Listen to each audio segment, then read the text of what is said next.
Perkenalkan, nama saya Andika Erang Ramadan dari kelas TT 4807 dari jurusan S1 Teknik Telekomunikasi dengan NIM 101012430001. Assalamualaikum warahmatullahi wabarakatuh. Alhamdulillah rabbil alamin. Segala puji bagi Allah Subhanahu wa taala yang telah memberikan kita nikmat iman, Islam, dan kesehatan. Salawat dan salam semoga tercurahkan kepada Nabi besar kita Muhammad SAW, keluarga, sahabat, dan seluruh umat beliau hingga akhir zaman. Teman-teman yang dirahmati Allah, pada kesempatan kali ini, mari kita renungkan tema yang sangat penting dan mulia, yaitu hidup mulia dan mati syahid. Dua hal ini adalah cita-cita seorang mukmin sejati, hidup dengan kemuliaan di dunia dan wafat dengan penuh kehormatan di sisi Allah Subhanahu wa taala. Makna hidup mulia bukan berarti hidup mewah dengan harta berlimpah, jabatan tinggi, atau popularitas belaka. Hidup mulia adalah hidup dalam ketaatan kepada Allah Subhanahu wa taala dan Rasulnya, memegang teguh nilai-nilai Islam, menegakkan kebenaran dan menjauhi kebatilan. Allah Subhanahu wa taala berfirman, "Man amila sholihan min dzakarin aw unsa wa huwa mu'minun falanuhyiyannahu hayatan thayyibatan wa lanajziyannahum ajrahum bi ahsani ma kanu ya'malun." Barang siapa yang mengerjakan kebajikan baik laki-laki maupun perempuan dalam keadaan beriman, maka pasti akan kami berikan kepadanya kehidupan yang baik dan akan kami beri balasan dengan pahala yang lebih baik dari apa yang telah mereka kerjakan. Quran Surat An-Nahl ayat 3. Hidup yang baik inilah yang disebut sebagai hidup mulia. Hidup dengan iman, amal soleh, dan menjadikan Islam sebagai pedoman. Nah, contoh nyata dari hidup mulia adalah para sahabat Nabi. Mereka tidak semua kaya, tetapi hidup mereka penuh dengan keberkahan dan keteguhan iman, serta keberanian dalam menegakkan kebenaran.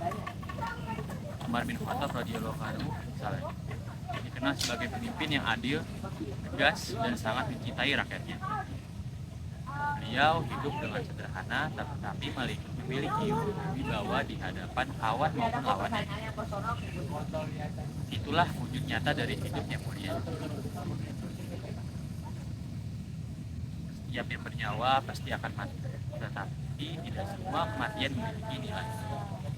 Dalam Islam sendiri, mati syahid adalah kematian yang paling mulia karena dilakukan dengan rangka membela agama Allah Subhanahu wa taala. Rasulullah Shallallahu alaihi wasallam bersabda, "Barang siapa yang mati dalam keadaan berperang di jalan Allah, maka ia mati syahid." Hadis riwayat Bukhari dan Muslim.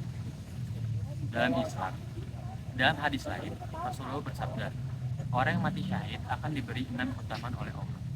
Di antaranya, diampuni dosanya pada tetesan darah pertama, lalu diperlihatkan tempatnya di surga, selanjutnya diselamatkan dari siksa kubur, lalu aman dari ketakutan besar pada hari kiamat, berikutnya diberi mahkota kehormatan, dan yang terakhir bisa memberikan syafaat untuk 70 anggota keluarganya. Hadis riwayat At-Tirmidzi. Namun, yang perlu kita pahami, syahid tidak hanya terbatas pada orang yang mati di medan perang. Rasulullah bersabda, orang yang mati karena penyakit perut, karena tenggelam, karena terbakar, karena tertimpa bangunan, dan wanita yang meninggal saat melahirkan, semuanya syahid. Hadis riwayat Abu Dawud dan An-Nasa'i.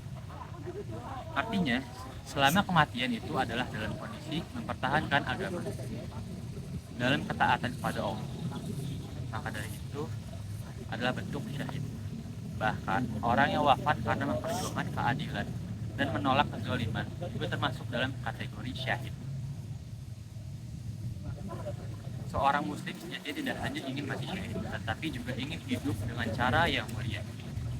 Kita tidak bisa memilih waktu kematian, tetapi kita bisa memilih bagaimana kita menjalani hidup. Jika kita hidup dalam kebaikan dan perjuangan, maka insya Allah akan memberikan kita akhir yang mulia. Dalam sejarah Islam, kita lihat contoh-contoh agung seperti Mus'ab bin Umair, seorang pemuda yang dulunya hidup dalam kemewahan. Namun, ketika masuk Islam rela meninggalkan semuanya demi dakwah. Dia wafat di medan Uhud dalam kondisi tubuh tercabik-cabik. Tetapi Rasulullah menyebutnya sebagai syahid yang istimewa. Atau kita lihat kisah Hamzah bin Abdul Muthalib, sang singa Allah yang mati syahid dalam perang Uhud. Namun hidupnya penuh dengan keberanian, keimanan, dan loyalitas kepada Rasulullah SAW. Jamaah yang dimulai Allah, mari kita tanamkan tekad dalam diri kita untuk hidup dalam kebaikan, manfaatkan waktu, harta, tenaga untuk agama. Jika kita tidak mampu berjihad dengan senjata, maka berjihadlah dengan ilmu, dengan lisan, dengan amal soleh, dan dengan mendidik keluarga menjadi pejuang Islam. Hidup mulia dan mati syahid adalah dua jalan menuju. Jadikan iman sebagai kompas hidup. Jangan takut miskin karena taat, dan jangan tergoda dunia hingga lalai dari akhirat. Semoga Allah menjadikan kita semua orang-orang hidup dengan penuh kemuliaan dan dimatikan dalam keadaan syahid. Amin ya robbal alamin. Sekian tutup dari saya. Wassalamualaikum warahmatullahi wabarakatuh.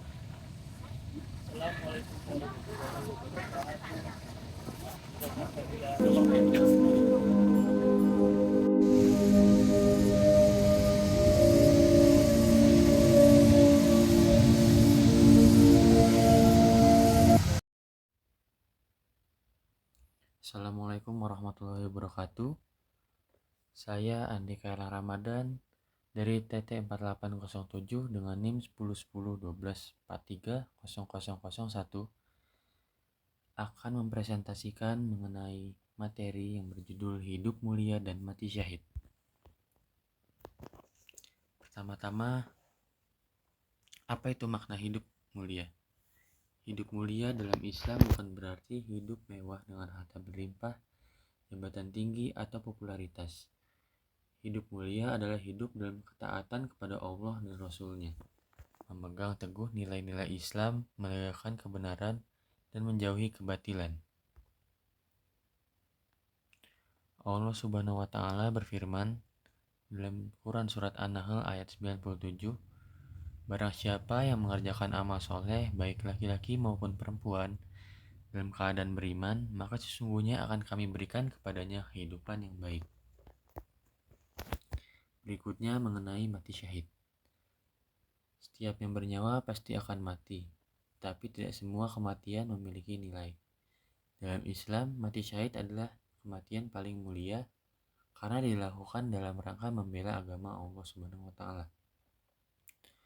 Rasulullah Shallallahu Alaihi Wasallam bersabda, barang siapa yang mati dalam keadaan berperang di jalan Allah, maka ia mati dengan syahid. Hadis riwayat Bukhari dan Muslim. Terdapat 6 keutamaan dari mati syahid yang diberikan oleh Allah Subhanahu wa Ta'ala. Yang pertama, diampuni dosanya pada tetesan darah pertama. Yang kedua, diperlihatkan tepatnya di surga. Yang ketiga, diselamatkan dari siksa kubur. Keempat, aman dari ketakutan besar pada hari kiamat. Yang kelima, diberi mahkota kehormatan. Dan yang terakhir, dapat memberikan syafaat untuk 70 anggota keluarganya.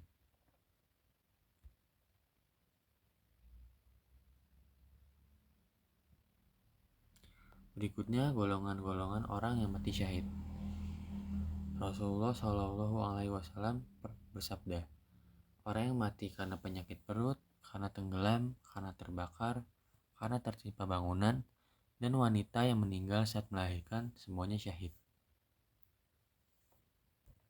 Hadis riwayat Abu Daud dan An-Nasai.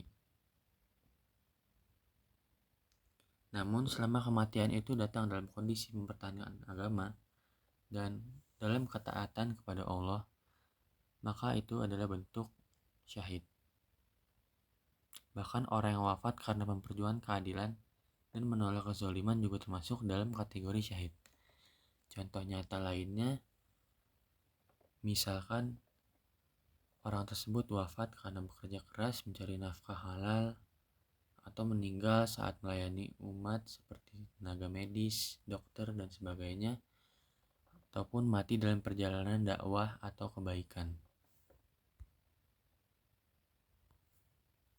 Hidup dengan prinsip, walau dengan sederhana, adalah kemuliaan. Jika kita istiqomah dalam kebaikan, maka akhir hidup pun insya Allah dimuliakan. Kita tak bisa pilih cara bagaimana kita mati, tapi kita bisa memilih bagaimana kita menjalani hidup. Seperti kisah tadi mengenai Mus'ab bin Umair dan Hamzah bin Abdul Muthalib, yang hidupnya mulia dan juga matinya pun dengan syahid. Sekian presentasi yang dapat saya sampaikan. Mohon maaf bila ada sepatah atau dua kata salah. Wassalamualaikum warahmatullahi wabarakatuh.